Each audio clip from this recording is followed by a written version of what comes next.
Dear Susanne Weigelin-Schwiedrzik, ladies and gentlemen, I warmly welcome you to Ms. Lung Ying-tai's lecture on Taiwan, a young democracy under geopolitical pressure.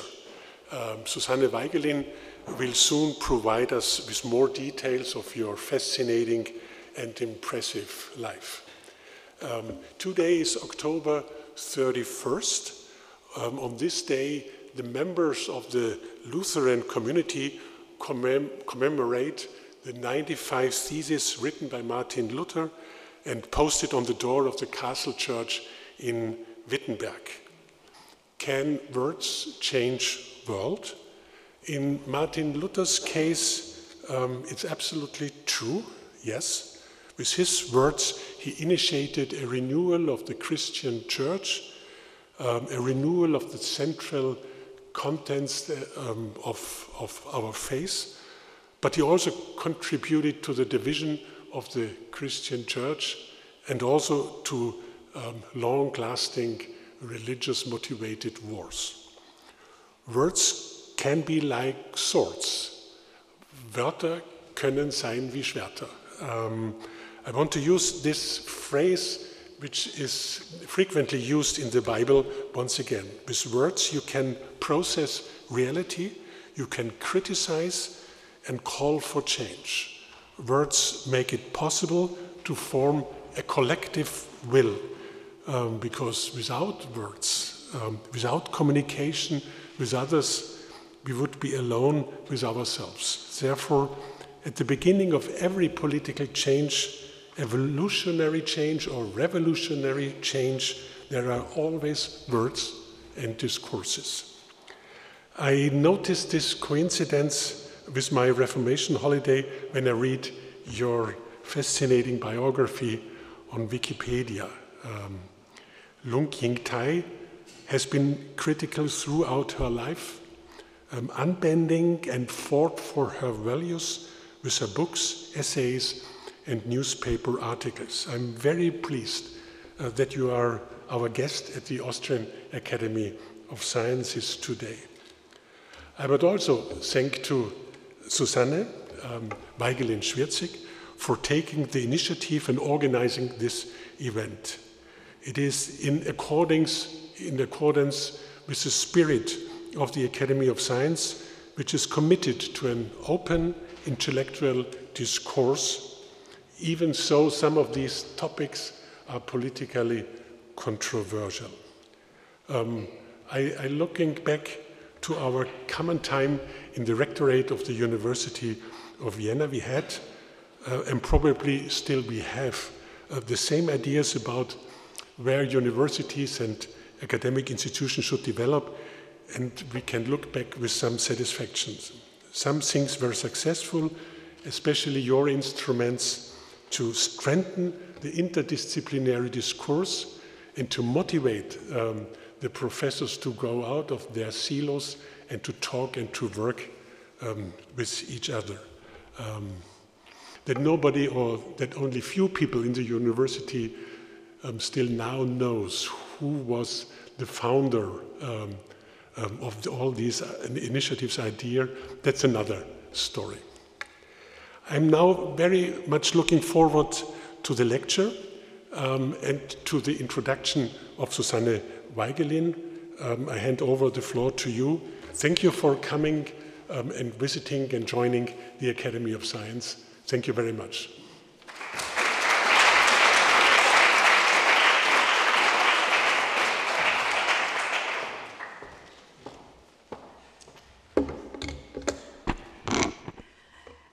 Thank you very much for these very, very friendly words, and it is my honor and pleasure to introduce Lung Ying-tai to you. I extend my warm welcome to Lung Ying-tai. We are very happy to have you here, and I say hello to everybody in the room, especially to the President of the Academy and the Vice President of the Academy.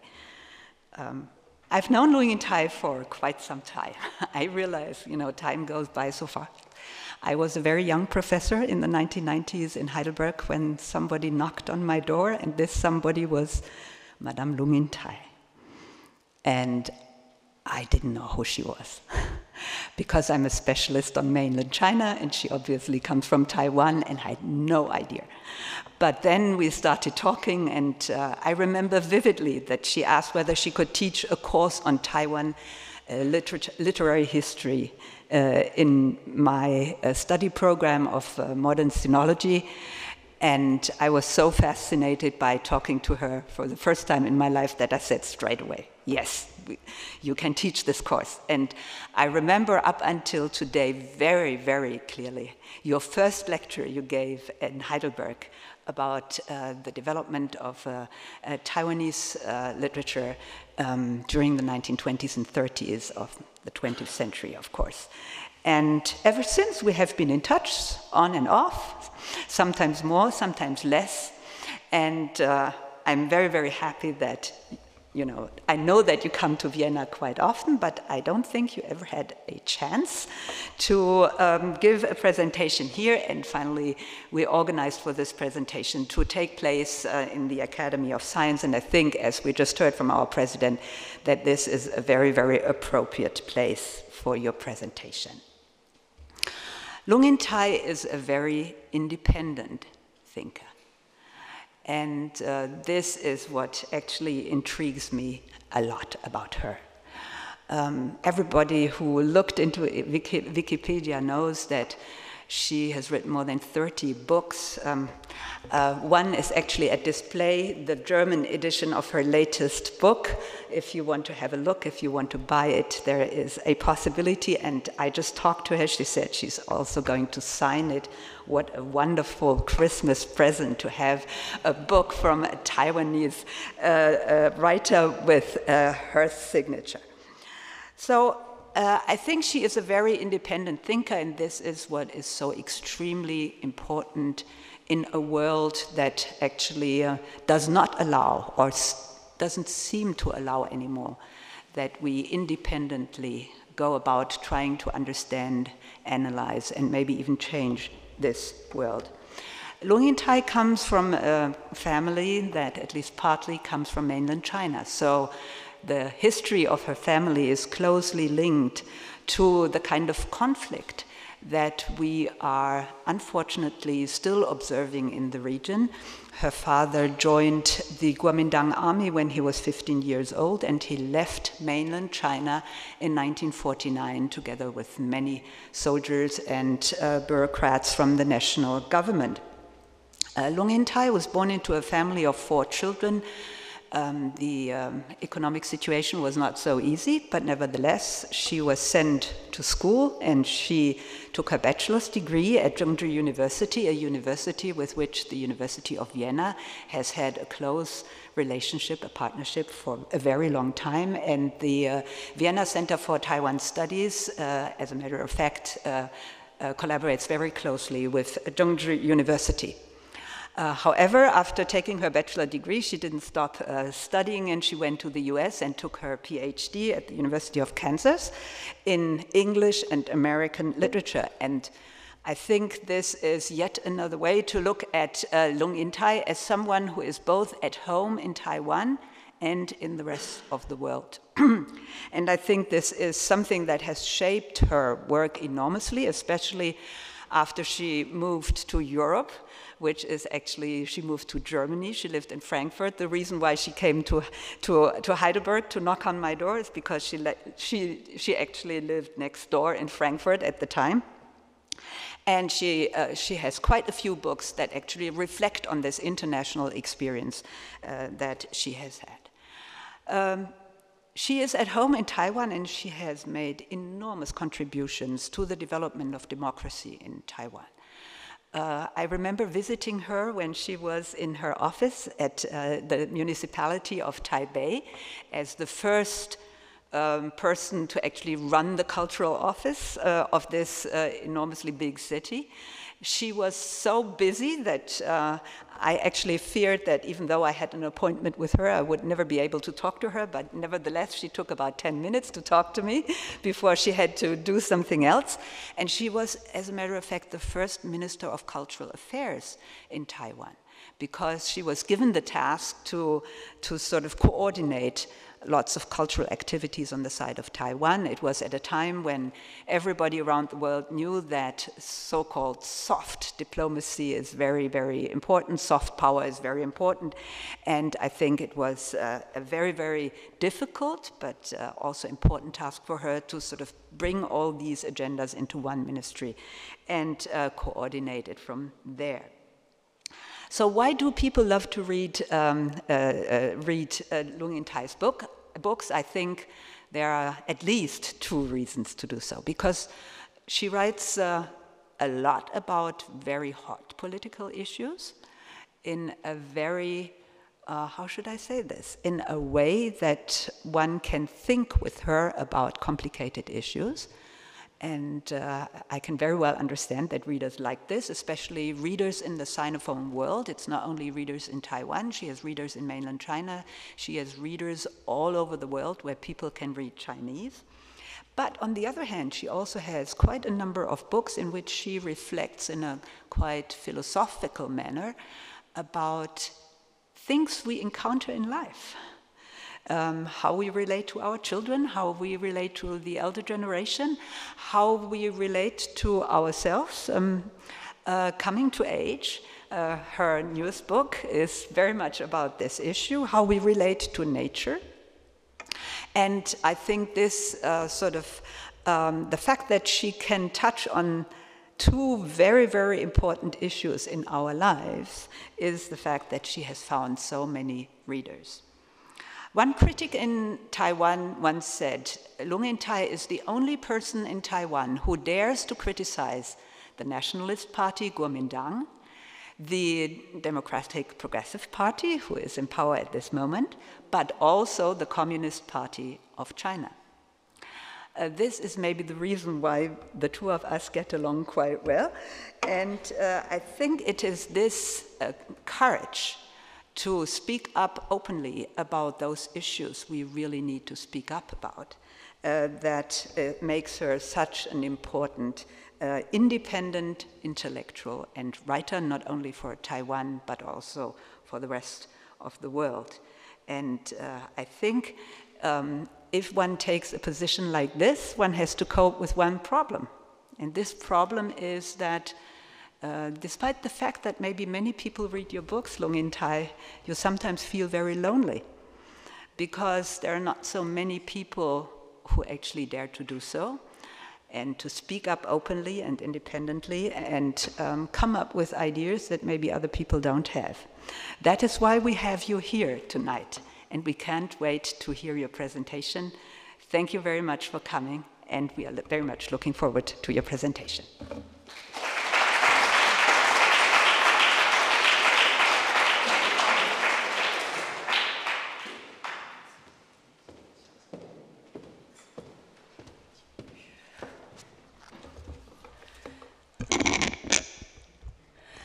What a heartfelt introduction from Susanne Weigelin. Thank you so much. And thanks to Dr. Fassmann. Ja, ich komme seit den letzten 10 Jahren einmal oder zweimal im Jahr nach Wien. Und deshalb ist Wien sozusagen eine Art zur zweiten Heimat geworden. And it's such a special pleasure to be here. I am aware that Austria just celebrated its Neutrality Day last week, not long ago. The fact that a country would celebrate a date called Neutrality Day, it actually means that this country understands very well what war means. Otherwise, you wouldn't be celebrating a date like that. And this time in Europe, actually, I have been on a tour from Frankfurter Buchmesse through 4 universities, giving talks on the novel, in fact. And today is my last stop on this tour, and the topic is different from all the other 5 talks.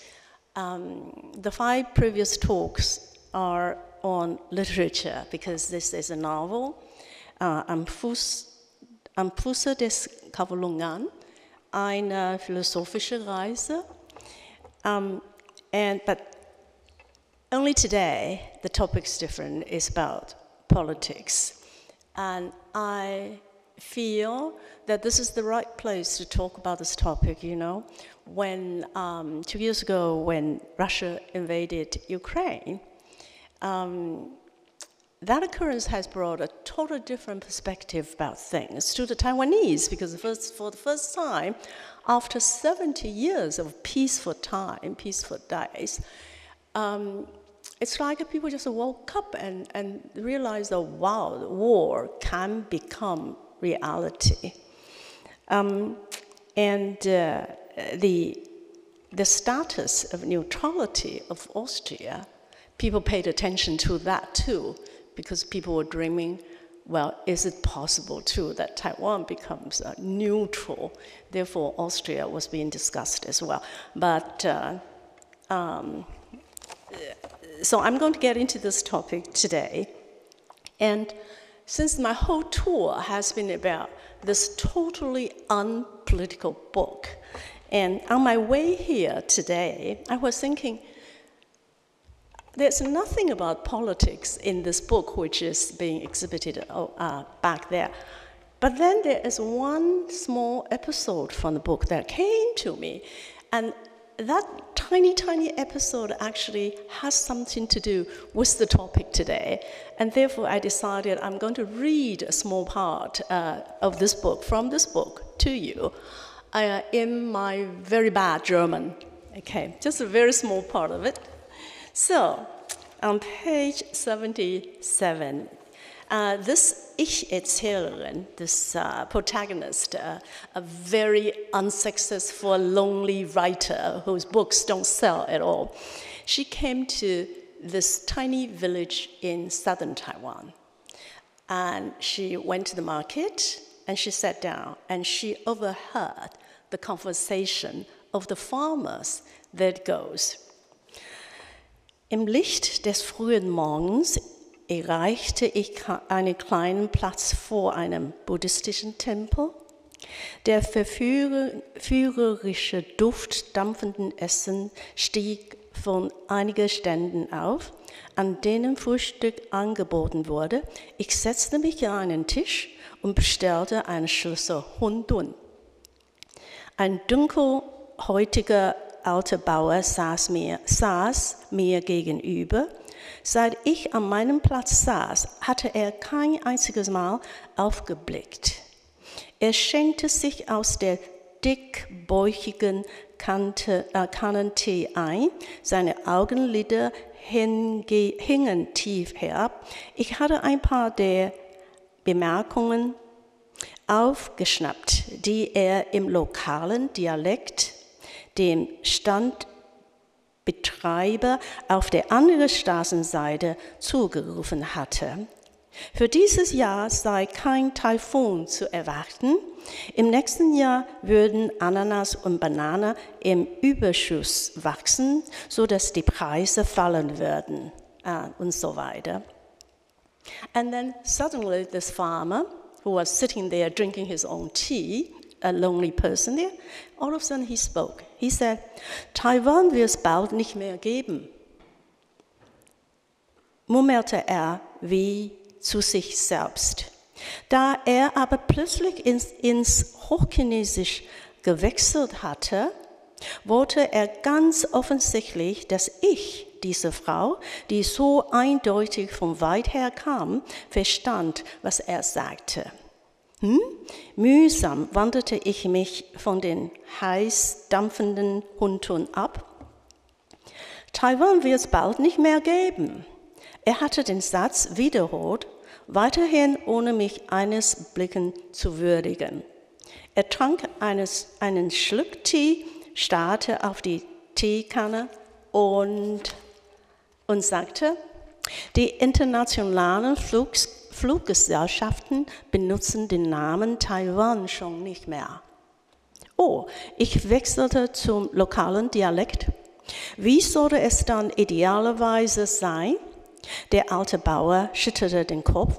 Er sagte, da kann man nichts machen. In der Geschichte der 3 Reiche steht, dass die mit der größten Faust gewinnen werden. In diesem Augenblick schautete sich der Standbesitzer, der soeben Reisnudeln zubereitete, and actually, this is fiction, but it really happened. And I will show you the photo of this Standbesitzer, the one who cooks the noodle. So where is my control? Oh, here. And this is realistic, okay. That's him.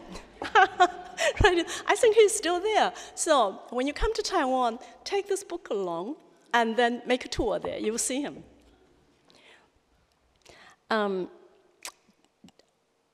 Okay, der in unser Gespräch ein, er sagte, wer glaubt, dass uns die Amerikaner helfen werden, soll sich schön weiter Illusionen machen. Als ob die Amerikaner tatsächlich dazu bereit wären, ihre Söhne als Soldaten herüberzuschicken, träumt weiter. Der alte Bauer stimmt ihm zu, sagte, richtig, wenn es hart auf hart kommt, werden sie sich an keine ihrer Versprechen mehr erinnern. Allerdings haben wir hier ein kleines Paradies, merkte der Koch an, während er die Nudeln aus einer großen Pfanne fischte. Die da drüben sind weder dumm noch böse. Sie wissen auch, dass es für sie keinen Vorteil hat, ein Paradies zu verwüsten. Sie werden keinen Krieg führen. So, that was one small episode from the book. And actually, if you have not been to Taiwan at all, but you are concerned about what might happen there, this could be a pretty good introduction, that you see the faces of the people from the book. So that's how I'm trying to sell this book, right? And my verleger is also here. So I did my duty. Anyway, back to the talk today. There's so much I want to share with you. So, Professor Fassmann, if I go over time, you're not going to shut the light on me, right? Okay. So, for the past 3 years, I live in an indigenous village on the eastern coast of Taiwan, right next to the Pacific Ocean. So when I look over the ocean, I know that the other end, the other side of this ocean would be California. So when I was preparing the presentation for today, I engaged in discussion with my indigenous friends from the village. And I go out drinking with them sometimes. You know, they speak Austronesian language, so it's a totally different language from us. The indigenous population of Taiwan constituted about 2.5% of the total population of Taiwan, which amounts to something like 586,000 indigenous people out of 23 million. That's less than 2.5%. And the indigenous people, well, my villagers now, they are no strangers to the turmoil of war. In the 17th century, the Dutch people landed in Taiwan. And in order to control the indigenous tribes, what the Dutch did was to manipulate one tribe against the other, so that they fought and they killed each other, and then the Dutch gained control of the whole tribes.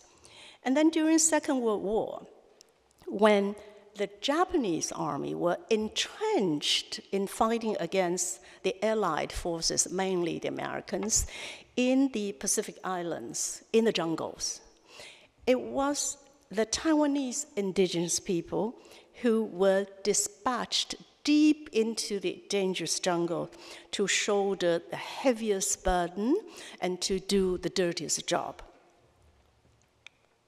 So these were the indigenous people, and I'm living with them now. In December 17, you know, the war ended in 1945. In December 1974, the year I graduated from the university, the very last Japanese soldier was discovered by the Indonesian Air Force because they saw smoke coming out of the no man's land in the jungles. And this last Japanese soldier discovered he was still fighting. He was hiding and fighting in the Indonesian jungles. He did not know that the war had ended 30 years back. And this so-called last Japanese soldier discovered in the jungle turned out to be an Taiwanese indigenous person from my village today. Having been fighting and surviving in the jungles for nearly 30 years, he didn't know the war had ended. And Sunio was his indigenous name, but he was required to adopt a Japanese name. So he was Mr. Nakamura. And then in 1974, his Japanese uniform was all in tatters. He was actually totally naked. He had still 19 bullets left from his rifle. You know, so it was a wild man from the jungle. And he was brought back to his village in Taiwan, my village today. And then he discovered his name was actually Mr. Li Guanghui, Chinese name. All right, so this Mr. Sunio Nakamura, Mr. Li Guanghui, he had went through all the wars. So when Sunio, so these were the Taiwanese indigenous in the Japanese army fighting against the American and the British and the Australians and so on. And this is the man in 1974. We could not possibly have photos of him in the jungle. So and the other photo is not him. It's another soldier of the same period of time. So this is Sunio Li Guanghui Nakamura. And this is the moment this old man got home to his village. He was crying, you know. When Sunio was hiding in the jungle, thinking he was still fighting the Americans, at about the end of 1945, after the war, his village friends, young men from his village, were enticed into the Chinese Nationalist Army. And they were sent to mainland China to fight against the Chinese communists on the mainland. And because the Chinese Civil War broke out in 1946 already, which ended only in 1949 when the People's Republic of China was established. So I'm trying to illustrate to you that my village people, they know what wars mean. So some of Sunio's village friends, and they were sent to China to fight against the Chinese communists, and many of them were captured by the communist soldiers. And once they were captured, they would change uniform, the guns still in their hand, and they would turn around and shoot the nationalist soldiers, where he just belonged maybe yesterday. And a few who survived the Chinese Civil War of 1949, all of a sudden they found that they were in Korea because the Korean War broke out in 1950. And again, these indigenous soldiers were sent over the border to Korea to fight against the Americans again. So,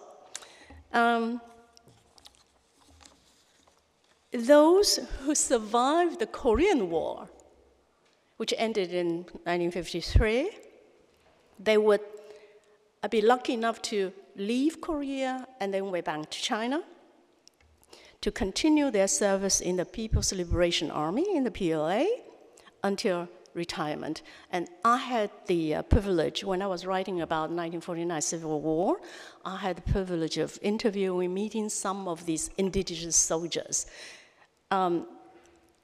in the village. At that time, I didn't know I was going to move to this village. And these men were already in their 90s, and having been away from the villages for over 70 years, they were not fluent anymore in their tribal languages. So they were conversing with me and among each other in Mandarin, with a very strong northern Chinese dialect. And they were happily singing the military songs that they learned from the People's Liberation Army. And these were the indigenous men. In peaceful days today, that's a typical soldier. They went through many different flags, okay, different wars. Nowadays, this is from, I took it a couple months ago in my village. In peaceful days, the villagers love their festivals. That's how they look. Just the weekend before my departure to Europe this time, over a few beers, so I asked my indigenous friends, are you worried that war might break out here? So we were together, and they answered in unison. You know what they said? And I said, oh, it will not happen. And why not? With kind of a dismissive shrug, they said, unless you declare independence, they simply won't, because it's too costly. And let me tell you, the Chinese are not stupid. So that is the same attitude as what I have described in the book. So they ordered another round of beer. So that was my homework before I came. I am not a political scientist, and therefore what I wish to share with you this evening is not an academic analysis of the political situation across the strait. I'm not interested in doing that. Instead, I would like to offer you my personal observations of the situation as a citizen of Taiwan, as an author, and as perhaps a former civil servant. In July 2023, well, this year in July, I was invited to participate as observer in a TTX, tabletop exercise. The primary focus of the exercise includes several crucial subjects, such as various scenarios for military attacks on Taiwan, including amphibious operations, air and naval transportation disruption, energy and power supply obstruction, especially concerning the semiconductor industry of Taiwan, and medical supply management when the war breaks out. So this is OeAW. Along the extensive 1,200-kilometer coastline of Taiwan, only a very limited number of beaches, well, actually about 5 beaches, are viable for the landing operation of the OeAW. Only 5. Due to the dense development along most part of the coastline, leaving insufficient maneuvering room for effective landing or attacks, it's very difficult for the Chinese OeAW to land into any of the beaches of Taiwan because it's so heavily built up. Within our war room, PRC's grand strategy was discussed. Regional geopolitical landscape was analyzed. Deliberations included an array of vital concerns. For example, what role does North Korea's possession of nuclear weaponry assume? For example, how does the intricate theater of high-tech warfare including the competitive advancement of 5G, AI, DNA, and especially space technology would unfold in this scenario. So that was discussed in detail. And then targeted at Taiwan, the Taiwanese citizens themselves, the enactment of the so-called anti-secession law and anti-spy law established a legal foundation for addressing the Taiwanese situation. So if in case of the breakout of war, so already the laws are there to deal with the Taiwanese who disagree with the situation. The laws are already there. And this encompassed a multifaceted approach, including psychological warfare, media manipulation involving the propaganda of disinformation, orchestration of deceptive polls, opinion polls, which is not real, and diverse methods of infiltration. Additionally, efforts extended to dishing out advantages designed to wield influence among the younger generation and the working class and even the farmers as well. So these were all methods of, included in China's grand strategy. And amidst the discussion concerning the usefulness of, I don't know if you've heard of this, porcupine strategy. The porcupine strategy means, yes, Taiwan should be armed and built up and armed to the teeth like a porcupine as a deterrence, making it very hard for China to attack. So when this strategy was being discussed, on one of the exercise tables, I overheard an argument breaking out on that table because I wasn't an observer. I could walk from one table to another on different subjects. And I overheard this debate on this table. There were two retired American military personnel, probably a retired colonel from the US Army. They staunchly advocated in case an assault on Taiwan is confirmed, these two gentlemen said a swift and resolute retaliatory response, immediate fighting back, was necessary, absolutely necessary. And then conversely, another gentleman who was also a personnel from the Defense Department in Washington, D.C., but this gentleman is of the Taiwanese origin, okay? He had a different position. He argued that even when an attack was confirmed, the significance of diplomatic negotiation and tactful handling was still necessary instead of immediate fighting back. In other words, this gentleman insisted that even to the very last minute, the efforts to prevent war still had to go on.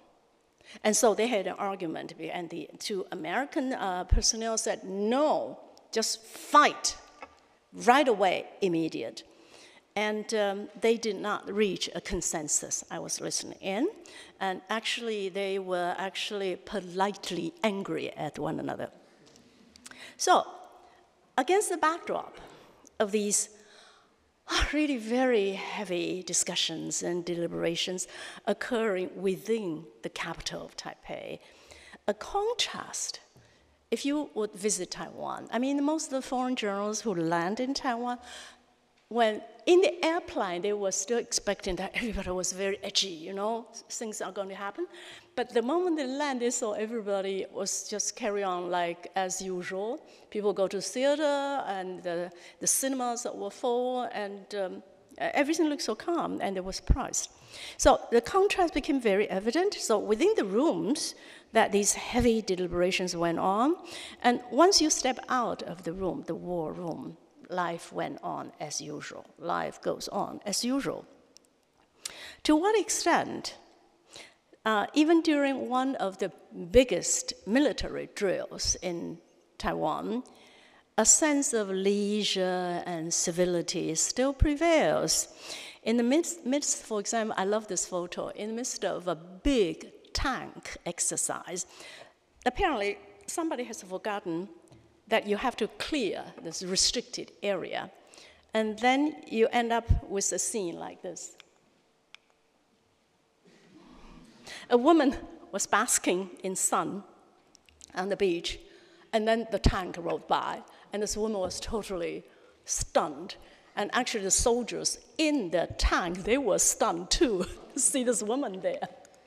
This is a wonderful photo. Okay.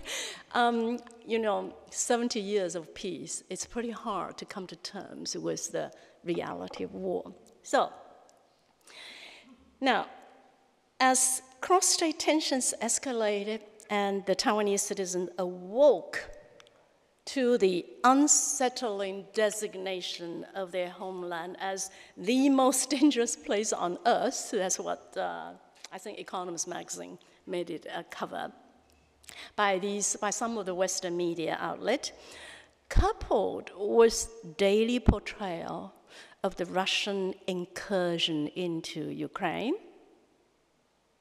conversations regarding the possibility of war began to permeate dinner table discussions in Taipei. People began to talk about it. And August 4th, 2022 is about a little longer than a year ago. After US House Speaker Nancy Pelosi, after her controversial visit to Taiwan, because White House told her not to go, but she said, I have to go, China conducted large-scale military drills in the waters surrounding Taiwan. The 6 exclusive zones for live fire exercises cut into the claimed 12 nautical miles of Taiwan's territorial waters, amounting to a blockade of Taiwan's sea and airspace, which is an unprecedented situation in 70 years. That happened last year. The drills, the Chinese drills, would include ballistic missile launches, some of which in days to come flew over the sky of Taipei.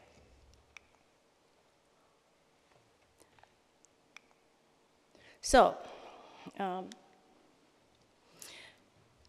strategically positioned, the drills literally seal off the important port of Keelung in the north, which is, here. Perhaps the other photo would be better, or no? This way? No? How do I go back? All right. So if you have never been to Taiwan, then Keelung is up north here. So this blockade actually sealed off this very important port of Keelung in the north, while targeting the military air bases on the East Coast. That's where I am now, East Coast here. I am here now, I live here. And one of the most important military air base is right about 10 kilometers from my home. And cutting off, especially cutting off the gate to the Kaohsiung port in the south. Kaohsiung is right there. Kaohsiung, the seaway, the waterway to Kaohsiung is absolutely indispensable for the survival of Taiwan. And why? Because the weekly arrival of the natural gas coming into Taiwan has to arrive in Kaohsiung. That is the waterway. And this waterway is vital because 99% of Taiwan's natural gas is imported, 99%. And its reserve security stockpile can last only 8 days. So if the blockade is 8 days, then it's finished. So amidst this critical juncture, very serious conversations were taking place around the very sophisticated dining tables of cosmopolitan Taipei concerning one rather unsettling possibility, conflict.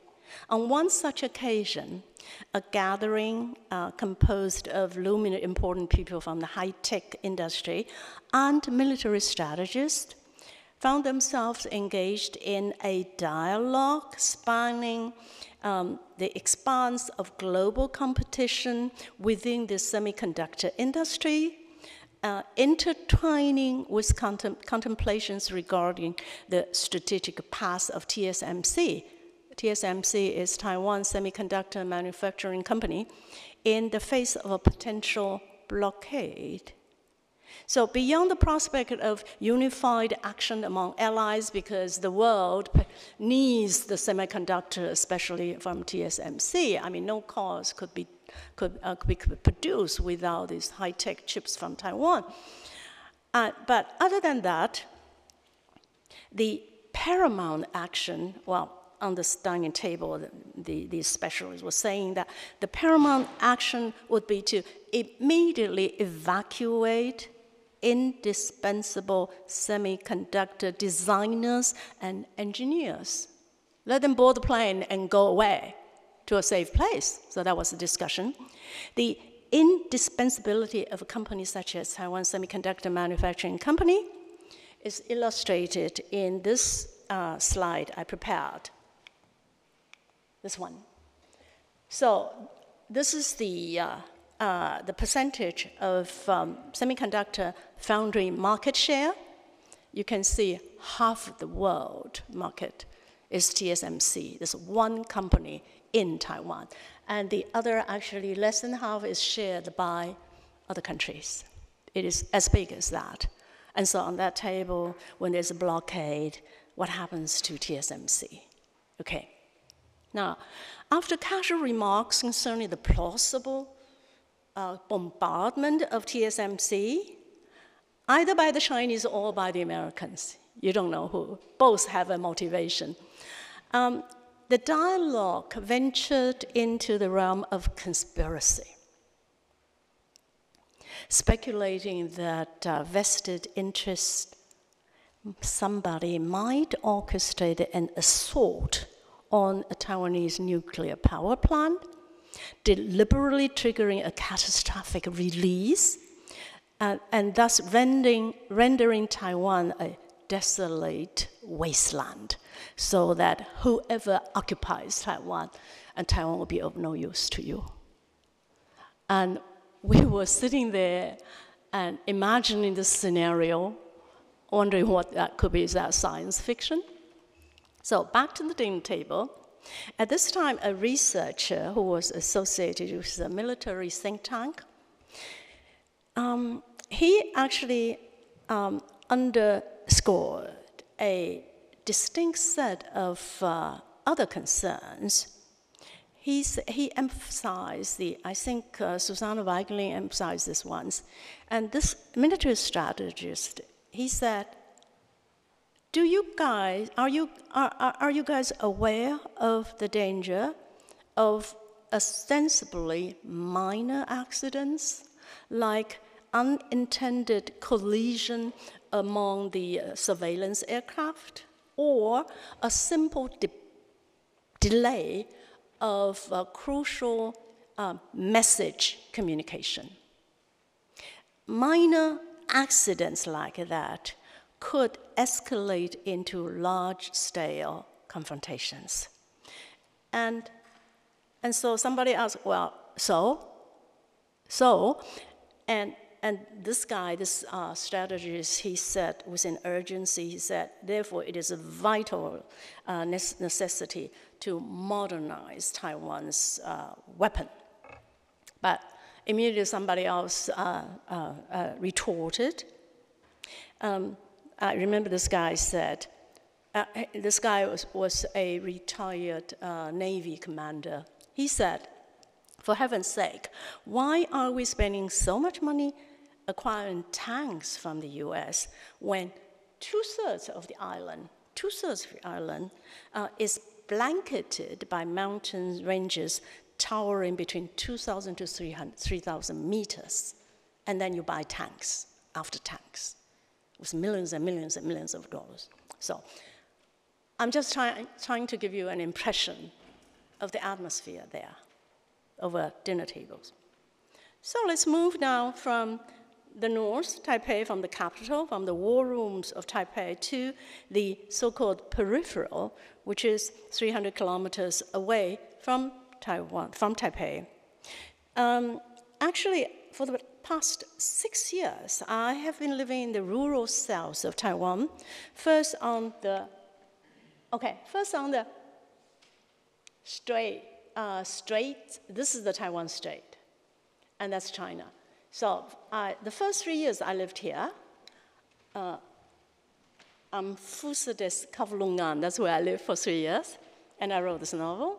And the next 3 years, that's where I am now, at the Pacific, right here. And in both places, the communities were either farmers or fishermen and indigenous people. I began to have farmer and fisherman friends. Okay, so for example, these are my neighbors, and when we were expecting a major typhoon, we would get together to have a water conference, you know. What do we do with, we have a sluice there, and the water flow is going to stop, so somebody has to take care of this and that, and that's me in the middle of that with my villagers. And then again, around the time of Pelosi's visit to Taiwan, I received a message from one of my neighbors. She suggests that, hey, each of us should cultivate a different sort of vegetables and crops in our own gardens to prepare for the prospect of war. And furthermore, she also suggested that, well, the neighbors should get together to buy generators, you know, because power outage is for sure it's going to happen. And so if we were going to start a self-reliant kibbutz, I responded, then I would opt for banana.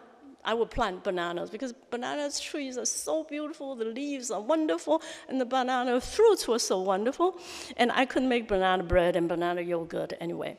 So we joked. But the seriousness of the exchange did not at all escape me. I actually did not expect to have such a kind of conversation down at the remote coast among the neighbors.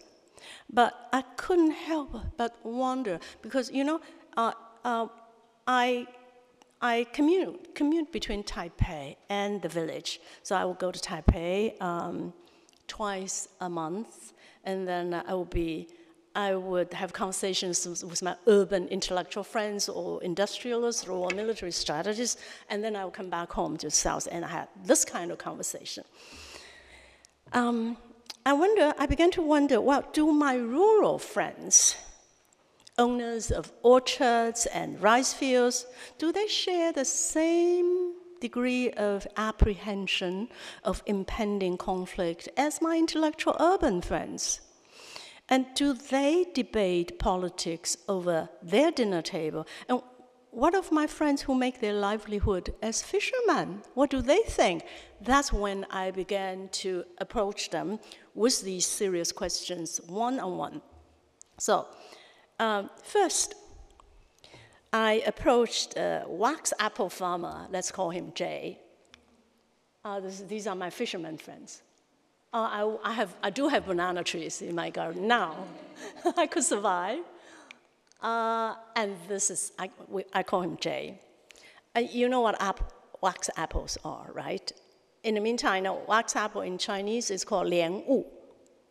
They're big and red and juicy and just great. And on this trip, I realized what it is called in German. Does anybody know? So in English, it's called the wax apple, and I discovered that in German, it's supposed to be called Java apple. Yeah, Java apple. I don't know why. And well, unlike city dwellers, the rural folks usually avoid discussing politics during happy occasions, and they also remain careful not to reveal your political stance in order to be happy in those festive atmosphere. So I had to speak with them one-on-one privately to learn what they really think. Otherwise, I would never know. So I first reached out to Jay. He has his orchard is about 3 hectares in size, and he grows about 10,000 wax apple trees.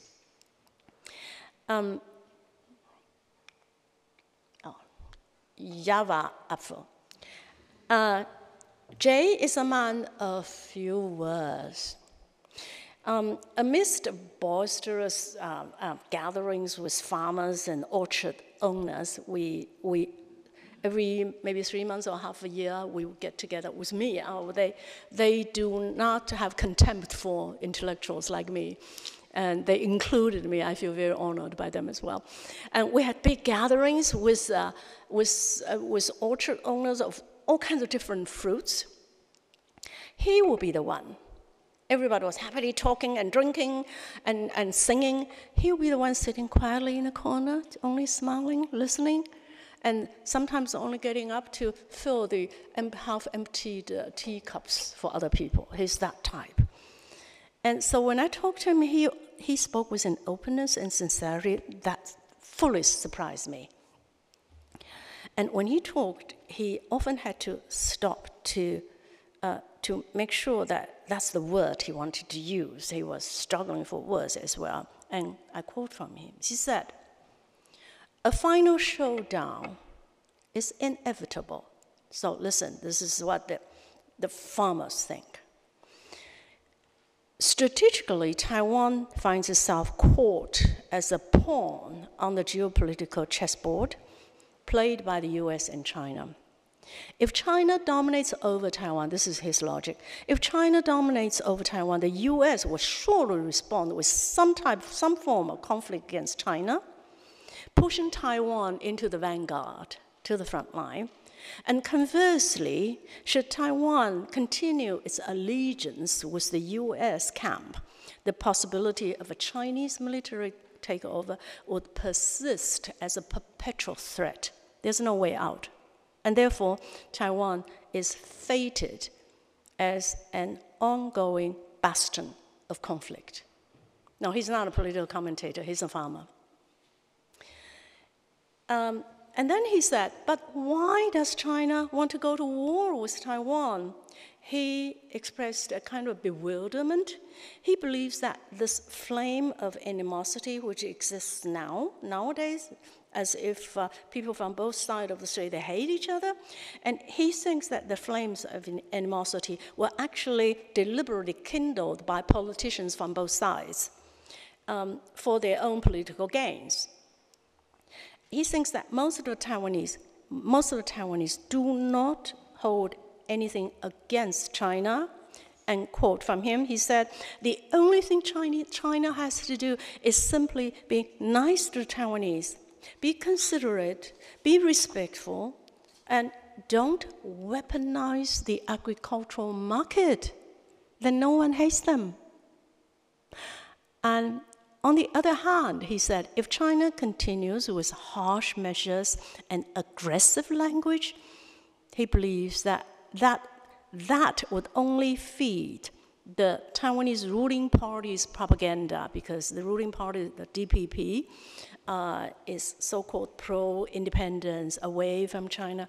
And Farmer Jay said, if China shows the ugly face all the time, then you are only helping the DPP to increase its hate against each other. So, however, at this point, I challenged him. I asked him, so are you implying that the DPP, the Taiwanese ruling party, is responsible for the currently precarious situation? So I challenged him. He said no. This wax apple farmer was very convinced that the US is the one bringing Taiwan to the brink of war out of fear losing its own global hegemony. And quote from him, he said, "What I wish to see in my lifetime is a strong and prosperous China standing tall in the world, itself a more humane and open society, on friendly terms with the West, and Taiwan being part of China. Let peace unify Taiwan and China." Upon hearing this, I was very surprised because this stance nowadays, at least on the public media, is politically very incorrect.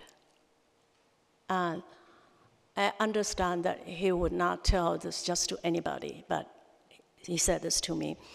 And I had his permission to quote his words publicly. He spoke very slowly, deliberating every word he said, and then finally he said, I know, this is the time when I asked him, okay, this is your political stance, but if war really breaks out, will you fight? And he said very slowly, yes, I definitely will, but let me tell you, when I fight, I will not be fighting for the so-called country. I fight for my home, for my family, for my village, for people I know, for people I love. I was very moved, this is coming from a farmer. Okay, so I reached out to another farmer friend. Pang is his real name as well. For every one of them, I had the permission to talk about them. I reached out to Pan, it's his farm, if you recognize the fruit. Pan, at the age of 45, is a very successful farmer, one of the most successful one. He owns over 10 hectares of land and cultivates more than 10,000 Indian jujube trees. Actually, these jujube trees should be called Taiwanese jujube trees because the cross breeding, actually they grow the best. They look like apples. They are as big as apples. And sweet and crisp and fresh. You know, a single one of them in Taiwan, it could get 200 NT. How much is that in euro? 5? No, more. 6 euros, one single piece, you know, for that price.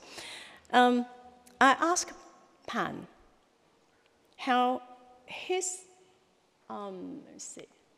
No, this is the fruit. Looks like an apple, right? But it's not. I need a glass of water. Okay. All right. Yes.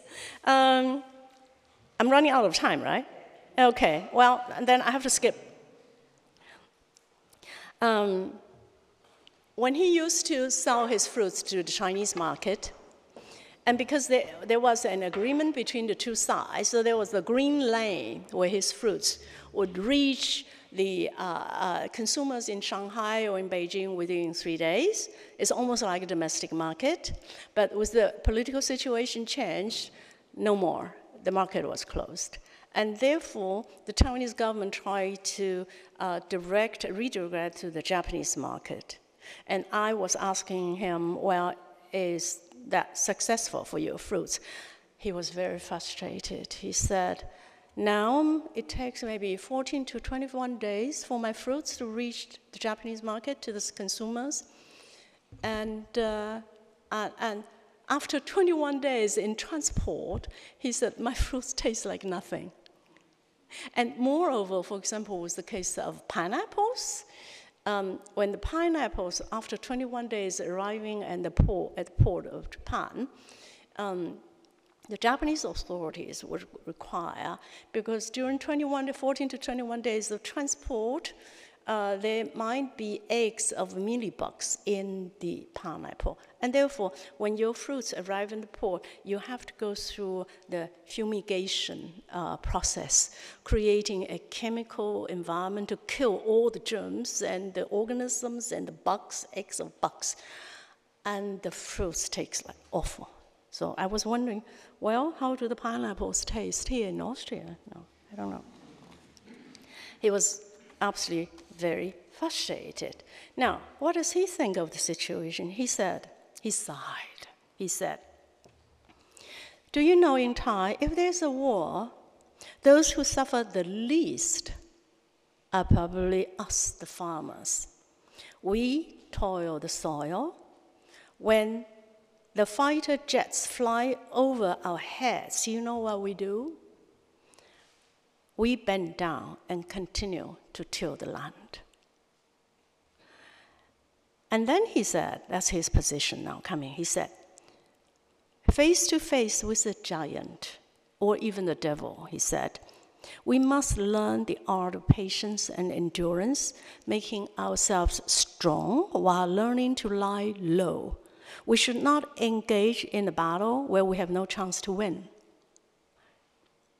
Instead, we should learn how to juggle. If we must upset and offend someone, then we should upset and offend the one who has less capability to harm us. So it's from this other farmer. And I have to use more time because I have to tell you about this fisherman. I never wanted to miss a party from him because he catches huge fishes. And every time he got a huge catch, then we would be invited to his table, to his dinner table. You know how he fishes? He goes every day. He's the one who is standing there in the very traditional way. So he holds up a harpoon. This harpoon is 5 meters long, 20 kilos in weight. And so the boat would rock and crash against the waves, and the marlin or the swordfish, the fish is 2 meters long. So you can imagine in this very rocky and rough water, the fish would try very hard to swim away from him, and the boat would be rocking like hell, and he would be standing out there with this huge harpoon, and he has to strike with precision and force without losing the harpoon. That's how he catches these marlins. It's absolutely amazing. They're still practicing now today. So I asked him, well, what do you think of the situation? And he said, if China invades Taiwan, of course, I would take up arms and fight them like hell, just like the Ukrainians do. It's not that I dislike the Chinese. What I hate about the Chinese is the way they treat us.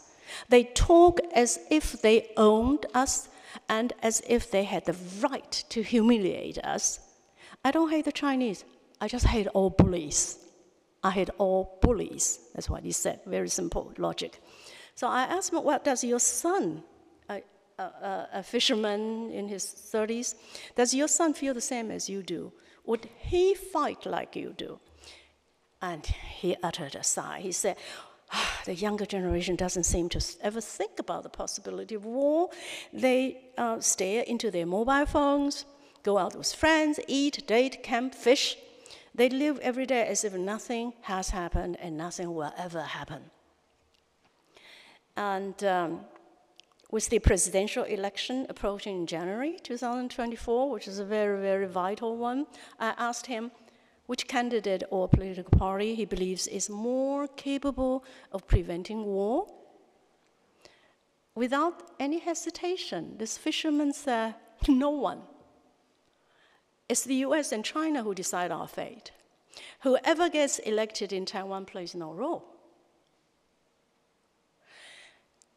And finally, I want you to know who he would hold accountable if war were to break out. And I thought this would be a very difficult question, philosophical question as well. No, he did not think at all. He answered right away. He said, whoever fires the first shot is the criminal, period. Finally,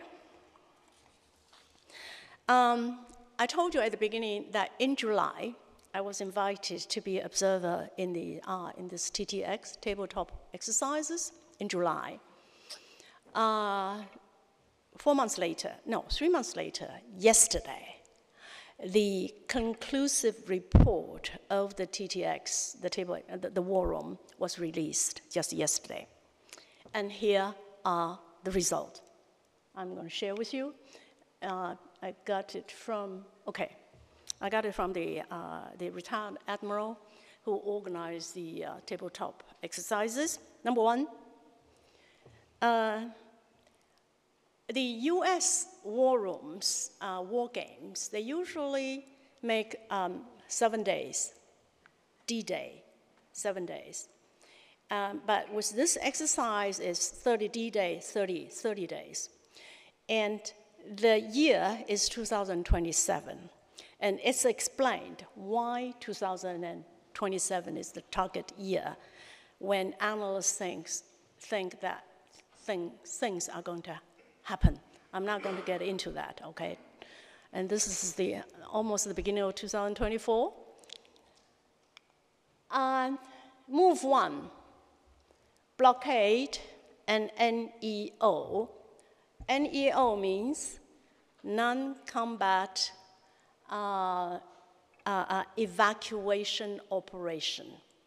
The first move, knowing the PRC begins inspecting commercial ships heading to Taiwan, meaning on this international seaway, the Chinese are going to stop the international boats, and they will let you decide who could go on and who should be stopped.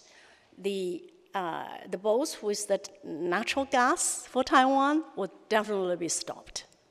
Okay, so D30, when this happened, then for the international communities, they will start this non-combatant evacuation operation from the embassies, NGOs, that get your people out. So that's move one. I don't get into details. You can see D22, PRC will dispatch troops to occupy Liang Island, which is off Taiwan, a small island off Taiwan. D12, external communications to Dongsa to the protest islands is cut off. Actually, even before D12, when we were in the discussion room, you know, our telecommunications, Wi-Fi and whatever depends on the submarine cables. And there are altogether 14 under the sea submarine cables lying between Taiwan and China underneath, on the ocean floor, 14 of them. You just cut these 14 cables. Taiwan will be totally in darkness, no Wi-Fi anymore. So before D12, this would happen. And then comes D-Day. It says PRC orders blockade of Jinmen, Mazu, and Wuqiu Islands and impose a joint administration of the occupied area. So that's the first move. Then, second move, missile and air attack. D-Day today, +2. PRC launches sustained rocket and missile attack on Taiwan's infrastructure. The PLA also deploys bombers, aircraft, and UAVs. All right, so move 3, Triphibious invasion. So PLA has developed sophisticated triphibious capability operation tactics, but still requires a massive deployment of invasion forces. So these are the practical estimations from the military personnel. Now, move 4, stalemate, contingency. Now, this is what I want to spend a couple of minutes to talk about. After 1 week, it is estimated during the first week of battle, 8,000 PLA troops will be injured, casualties, and additional 2,000 POWs under control by the ROC, which means, please remember the number, it means, well, the casualties, so the PLA soldiers, you will have 8,000 plus 2,000, let's put it together, say that's 10,000 PLA soldiers who might be injured and would need medical assistance, because you cannot say because they are enemy, you let them die. So 10,000 from here. Then move on. Then we just mentioned energy supply and power grid. Everything will be down. Move 6, supply chain and market. Well, I don't have to read the detail. Move 7. I was involved in this discussion in July. So the anticipated number of civilian deaths, this is from the Taiwan side. Casualty is between 5,000 to 10,000.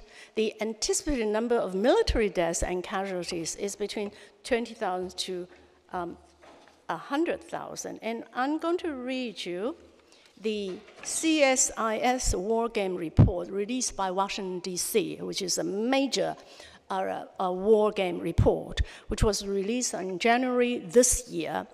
The US War Game Report predicted that during the first week of conflict, Taiwan's Air Force would suffer the majority of losses, including 534 combat aircraft, 38 major vessels will be down, and some 3,500 casualties among military personnel. And this did not include civilian casualties, which typically exceed the number of military losses by a factor of 4 to 5. So 4 to 5 times to every single soldier who is injured or died. And then when we put all this together, so these are the numbers. If you add the military personnel and the civilian personnel who are going to be injured during the first week of battle, that amounts to 150,000 people injured. So now back to July, in that war room when we were discussing this in July. Actually, somebody raised the question, well, how much blood is needed? Let's say, how much blood is needed during peacetime, like now? So at that time, a military doctor answered, well, during peacetime, let's say, the average red blood cell transfusion usually amounts to about 3 units. But in case of a single car accident victim, he or she probably require as many as 100 units of blood. That's peacetime. For one car accident patient would need 100 units of blood cells. And then we asked, well, in peacetime now, how much blood in stock are in Taiwan today in peacetime? The answer was, during peacetime, like now, blood stocks across Taiwan, including all blood types, would suffice only 3.4 days in peacetime. And then imagine in the first week of conflict, 150,000 people need blood. That's the reality. And back to in July, the war room, when we were talking about blood bags, I raised the hand and asked, do you think our government is prepared to supply sufficient body bags? And everybody just stopped.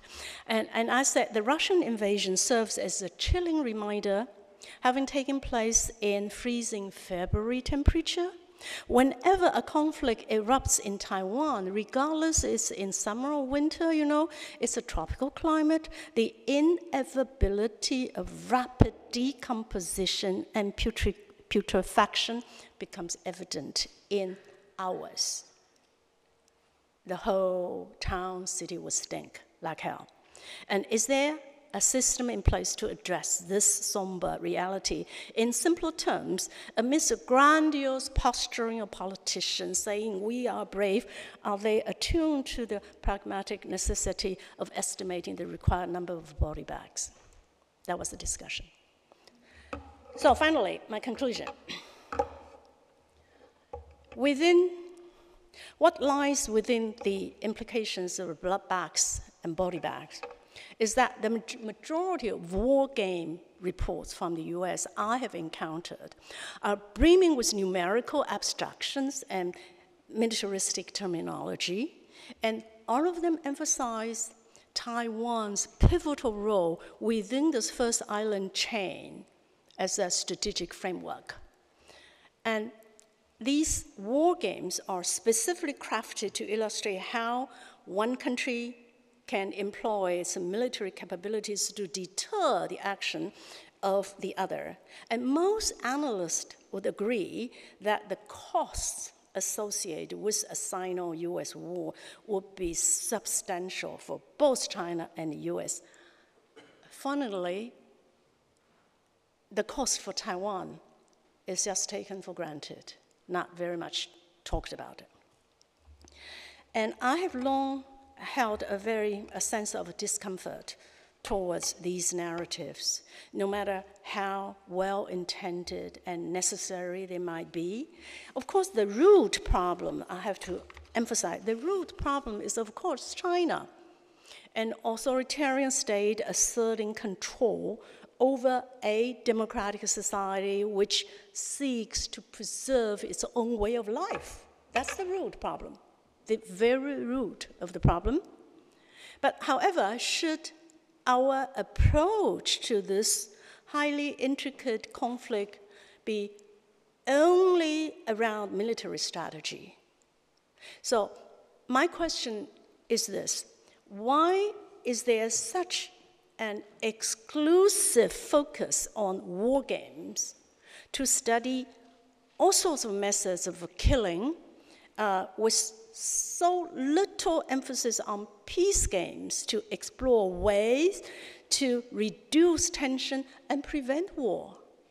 Well, I'm fine with war games, but what about, at the same time, peace games? And why do American policymakers primarily preoccupied with military strategies of deterrence and aggression rather than dedicating also substantial efforts to thoroughly understand how to employ all the tools of power to foster stable international relations, particularly in times of weighted, heavy rivalry? So that's my question. I know that my hometown, my homeland, is probably fated to serve as a crucial station in the first island chain. It is fated to be a strategic target or a launching part in a war game, a mere pawn on a geopolitical chessboard. But I think it is imperative, important that we constantly remind the world and remind ourselves that within this symbolic chess piece, I mean, we are a chess piece, but within this chess piece resides a population of 23 million vibrant and vivid souls. Each person is pulsating with sorrows as well as aspirations. They are not abstract concepts. They are flesh and blood. And therefore, when war really breaks out, and the Taiwanese are injured, they will need blood bags, and when they die, they will need body bags. So real as that. So many American politicians, they describe Taiwan as the canary in the coal mine. Personally, I find this analogy very offensive. Canaries in the cages are placed in the coal mine because when there is a leak, then the canaries die first, and their death serves as a warning for the miners to run away and save their lives. And my question is, Should the 23 million Taiwanese view themselves as canaries? For whom? Thank you.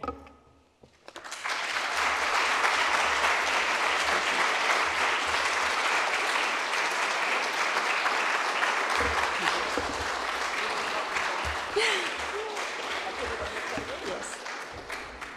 Thank you so much for listening. Thank you.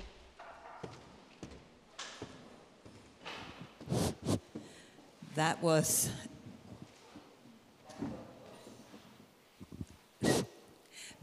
a very intensive talk. I don't think that we in this wonderful paradise country called Austria are used to talking about war in this realistic manner.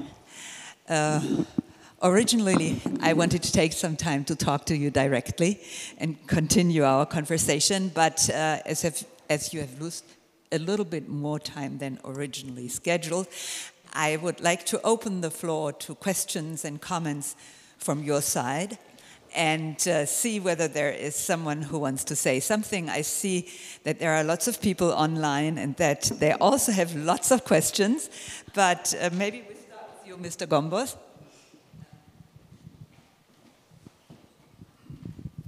Thank you kindly. First of all, I want to thank you for your work, and I also want to tie a question to that work, and that is, Professor introduced you as somebody who's very curious and very brave, and I wondered what inspired you to stay on this curious and brave path. You mentioned Kevin Rudd in one of your slides, and Kevin Rudd talks about agency. Xi Jinping has agency, the American side has agency, perhaps Taiwan also in some form has agency. What value do you see in diplomatically engaging with China? And do you see any positive effects? We don't have time for more questions. Thank you. Okay.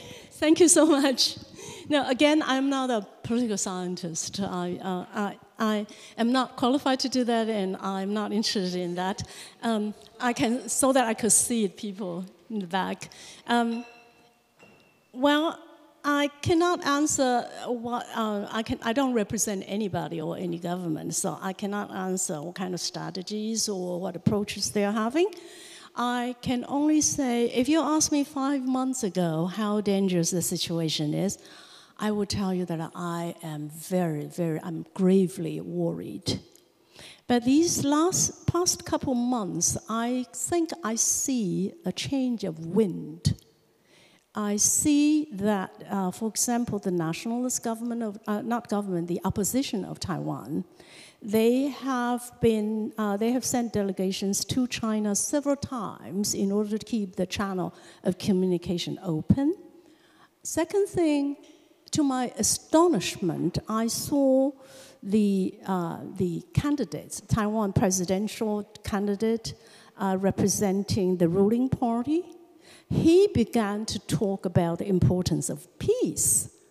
That's to my surprise, but to my delight as well, yes. And then thirdly, I saw the change in Washington as well. In the past couple months, 5 months ago, you hear from Washington all these different kind of politicians who were saying, well, we fight and we are ready. And even one of the presidential candidates in the US, he said, well, we have Rifles Association in the US everywhere. We should set up a branch in Taiwan and distribute rifles to every citizen in Taiwan. That kind of talk. And nowadays, you see the efforts from White House to try to at least talk to the other party. So in these couple of months, I do see the change, which is good. My thing, I don't know if I'm right or wrong, because you can tell me better. There are so many specialist experts here. When Macron was viewed as having been a failure in communicating with Putin, and many commentators say, see, it's useless. You know, the war was inevitable. Macron, you were wrong. It's not worth the investment.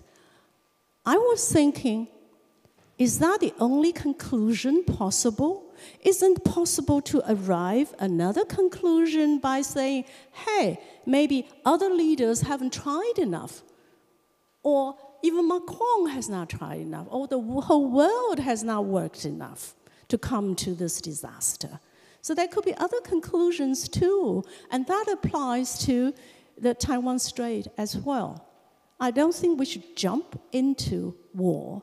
I mean, with our experience with 2 world wars in 1 century, I think we are better equipped in our knowledge and understanding of history that how to prevent war. Well, peace game, not instead of war games, but how about peace games alongside with war games? Thank you. Thank you. There is an interesting question from the online audience, which I would like to hand over to you. And they say very interestingly that they know that the situation inside Taiwan is very adversarial, so that you know, people don't listen to each other and they start you know, not hating each other, but you know what I mean. So the kind of example that is given in this question is that yesterday there was a demonstration in front of the Chiang Kai-shek Memorial Hall, and people ask for tearing everything down that is related to Chiang Kai-shek. So how do you see this internal strife that is developing in Taiwan in relation to these external pressures that Taiwan is actually experiencing? Well, you know, Susanna, speaking with Europeans, I feel a lot more comfortable when I speak with the American citizens because of history. I think the Europeans understand the complications of war better. Anyway, yes, Taiwan is a very divided society, and because they have an identity issues as well, with a complex history of the Chinese dominance and the Japanese colonization, and then back and forth. And nowadays, it is a divided society. So, but then if you ask me, well, Yin-Tai, don't you think once a war, real threat, the conflict really breaks out, don't you think the Taiwanese would unify? I would be afraid of this kind of being unified as well. Because when an external threat comes out, then the society is kind of required to unify as one voice against the external threat. But I think that kind of unity is often earned at the cost of personal liberty. So I will be afraid of that kind of being unified as well. But every time when I look at the US, how the Americans are divided, Trump and Biden and so on, then I feel the division in Taiwan is not particularly serious. And this time through Germany, I was told how divided Germany is. I thought, okay, well, fine. And we just have to listen to the other party more. We have to try to understand the person I dislike the most. And that's an effort that we all have to do. Yeah. By the way, President Roosevelt sent a letter to the Japanese emperor one day before Pearl Harbor and asked him to continue in trying to find a way to avoid war. Very interesting, yeah. Very interesting. Yeah. Are there any more questions inside the room here? Yeah, please. What efforts does Taiwan take to stop the huge dependence on natural gas? Is photovoltaic or windmill investment an option? What does Taiwan do to make this dependence on natural gas? You just said it's 99%, right? So how to change the situation? Different authorities, whichever party is in power in Taiwan, has been trying to divert this dependence on exclusive dependence on natural gas. But, different governments have also put in a lot of effort in developing the wind energy, the sun energy, all kinds of alternative energies. But that's going to take so much time because it's so complicated. The Taiwanese are also very divided about the nuclear power. And some of the, I heard there is one in Austria as well, which has stopped for many years. And so the efforts are being made to divert this dependence on natural gas. However, it's running against time. If 2027 is the D-Day, you're not going to make it by then. So efforts are being done. Yeah. There is yet another very interesting question here. I was quite astonished about the kind of casualties you were talking about, because I know from internal leakings from the PRC that they actually are calculating about 250,000 soldiers being killed during the first week after attacking Taiwan. And this is obviously one of the reasons why they have not done so yet. They think that they need 500,000 soldiers to invade Taiwan, and that during the first week, 250,000 of them will die. So the question that is asked here from online onlookers is, do you think that there is a possibility for the Xi Jinping government actually to accept Taiwan as not being part of the PRC? Is there any way that the Xi Jinping government could actually acknowledge the status quo? I cannot answer for him. I don't think anybody could. I would just tell my American friends and European friends one thing, that on the surface, Ukraine looks somewhat similar to Taiwan, but you have to be reminded that they actually are very different in history, and especially in people's understanding of history. You know, it really doesn't depend on the historical so-called fact. It depends on how you perceive its history.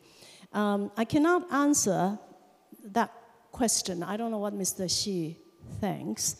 I could only say that the belief that China has to be a unified entity, this belief is an ideology so deeply rooted in the 3,000 years of Chinese history. Historians would tell you that a so-called unified China is actually a myth. The years in which China was actually divided probably were longer than the years when China was unified. That might be a historical fact, but beliefs or ideology very often are very far from the facts. So this belief that this nation has to be one unified nation is so deeply rooted as a sentiment, as an identity issue, that it's almost, I call it tribal. Whenever an emotion is tribal, it is very hard to reason with it. And this is a fact. So when we are dealing with this big country called China, you are also faced not only with the political power there, but you're also faced with the emotional and understanding of history and ideology. You are also faced with that, and you cannot look away from it.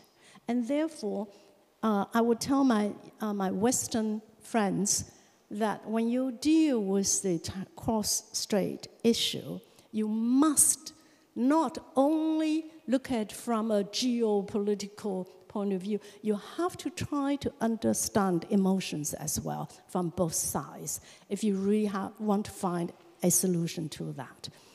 Okay. More questions from the room here? Okay.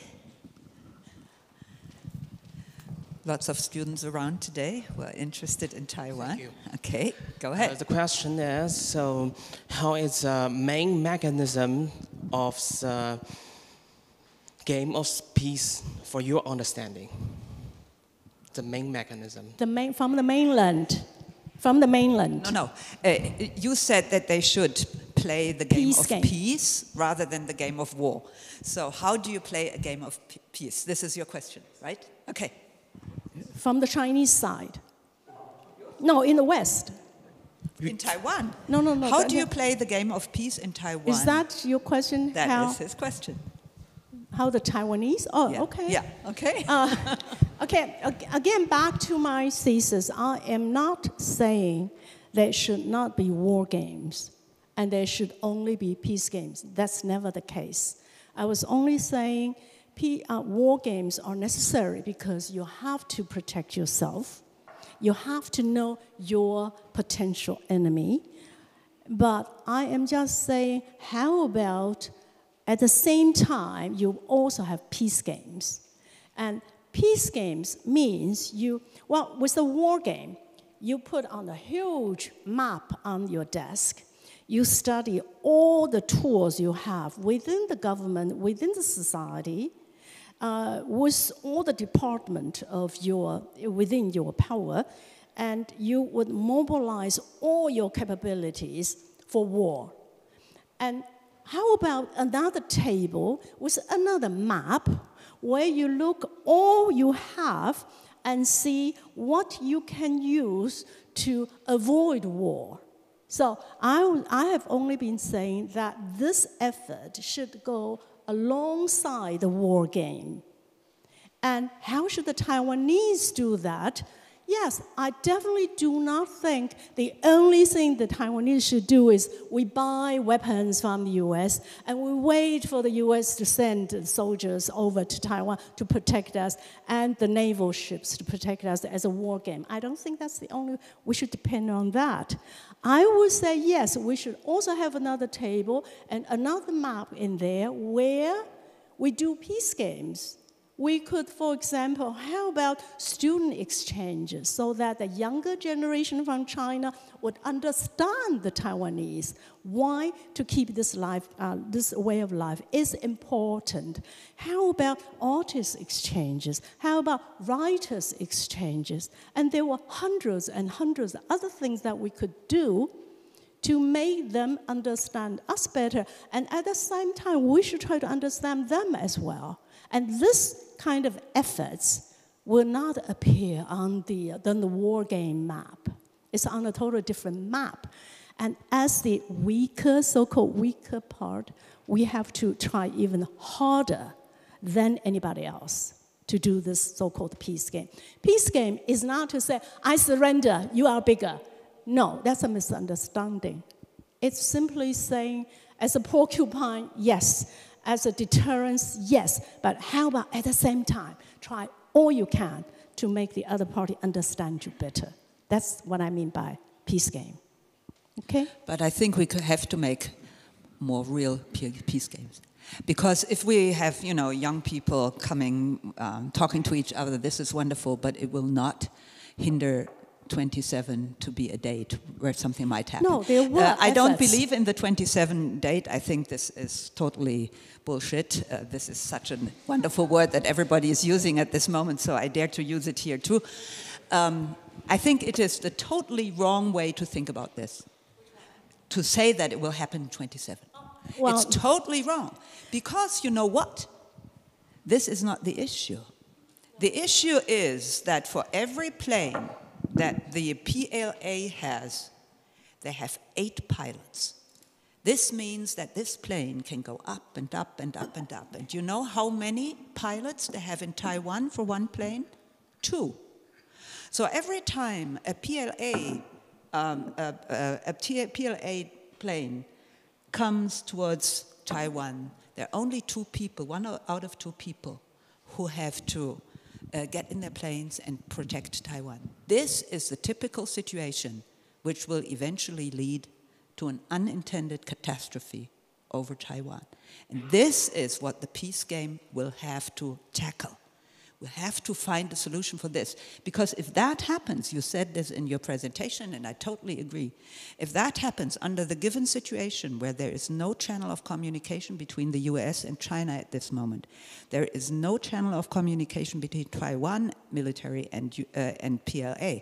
So under these circumstances, an unintended accident of this kind can actually have a very, very, very important domino effect. And I think this is what every peace game will have to think about.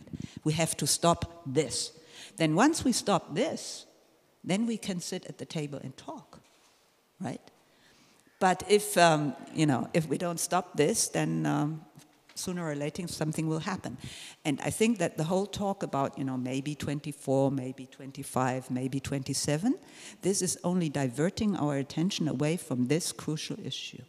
And I think I was quite shocked that the idea of a unintended accident was sort of downgraded, at least if I understood you correctly, what you told us about this discussion in the war room. It's very important, but I would like, you are totally right. At the beginning, the ex-journals from Washington, they were talking about 2025, and then some said, no, 2024, and so on and so forth. But not anymore. There's a change. But back to this peace game, actually before this escalation of tension, there were a lot of efforts in, let's call it peace game. For example, there used to be a lot of exchanges between the legal professions from Taiwan and from China. They would interact with each other. For example, the judges from China, they would come to Taiwan and come to Hong Kong to learn, how do you make sentences? How do you judge a case? And this kind of exchanges was so important for mutual understanding. And there were a lot of exchanges in the NGO leaders. So the Chinese, the NGO field was only budding, very little. But then the potential NGO leaders from China, they would come to Taiwan. The NGO culture in Taiwan is robust, very strong. So they would come and kind of learn, what have you gone through? How do you do this for small farmers? How do you do this for prostitutes? How do you do this for minors? And that kind of exchange, I call, is essential for peace games. Yeah, okay. This is certainly true. Any more questions inside the room here? Yes, please, go ahead. Thank you for your explanation, for your perspective on peace game, but I would like to have a follow-up question about that. With what you said, with exchange and more less official organizational sort of interaction between Taiwanese and China mainland, but how would you explain the hostility of Taiwanese towards Chinese, such as mainland students coming over or the spouses from mainland? You mean, what do I think of how the Taiwanese treat the mainland? Yeah, because to follow up what you said, with on a smaller scale of interaction. Yes. But would you agree that there is the hostility there, and how would you explain? Oh yes, very much there? so. Yes. Very much so. I think that I totally disagree with many of the measures the Taiwanese government took vis-a-vis the Chinese. For example, they did not give the Chinese student who study in Taiwan equal rights, like health insurance. How could you do that when you claim to be a liberal democratic society? And how could you discriminate against Chinese students and Chinese spouses of Taiwanese citizens? For me, it's totally intolerable. It goes against whatever you claim, what you believe in. It's wrong. Yep.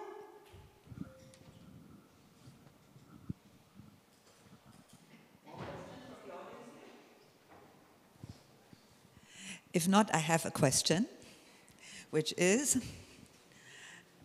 how can we get your book in Vienna? So, as this question comes from someone who is online, I might reveal the fact that Facultas is actually having a book stand here. So I assume, and you must correct me, that if you go to Facultas, Mrs. Frisch, if the students go to Facultas and want to buy the book, they have it. I think so, yes. So why don't you try? I think go to a bookstore and try and get it. It must be quite easy and maybe even online, okay? I think there is a possibility to get the book. Huh? Yeah, my tea house. I also have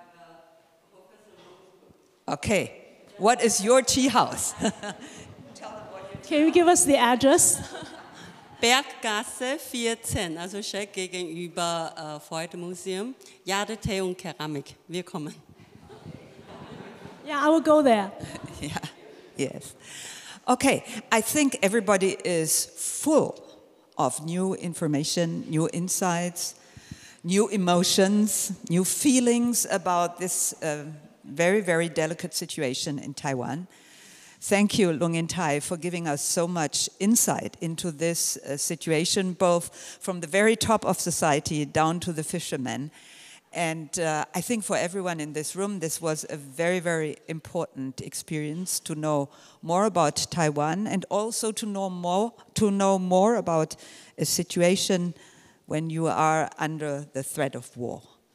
And unfortunately, now we hear a lot of people saying, you know, we also have to prepare for war here. And I think one of the really crucial messages of your presentation today was why we are preparing for war. We should think about how to avoid it and preserve peace, yes. Right? Did I understand Susanne, you correctly? What a wonderful platform you have provided me. And Professor Fassmann, thank you so very much. I actually hope very much that the EU, European Union, will play a role as well on this chessboard played by China and the US. Because when you have a third moral power in, then the game would change. So that's my personal wish to see. But at the same time, we are only individuals. We are not politicians. What can the individuals do about it? I think, again, the Europeans know a lot about it from recent history. I never believe that individuals have nothing to do. I mean, in this peace game, individuals have to initiate it because the politicians will not. I have to tell you that my stance that I shared with you today is not politically correct in the mainstream in the US, nor is it politically correct to the mainstream in Taiwan. No, not correct in both places. But I believe that the effort for peace, that one should insist to the last point and do not equate the search, the quest for peace, do not equate it with so-called capitulation philosophy. It is not. It is not. It's actually the belief in humanity, in the victory of humanity over war, which is easy, primitive, and death wish. Again, Susanne, it was so wonderful. Thank you so very much, all of you. Thank you. Wonderful.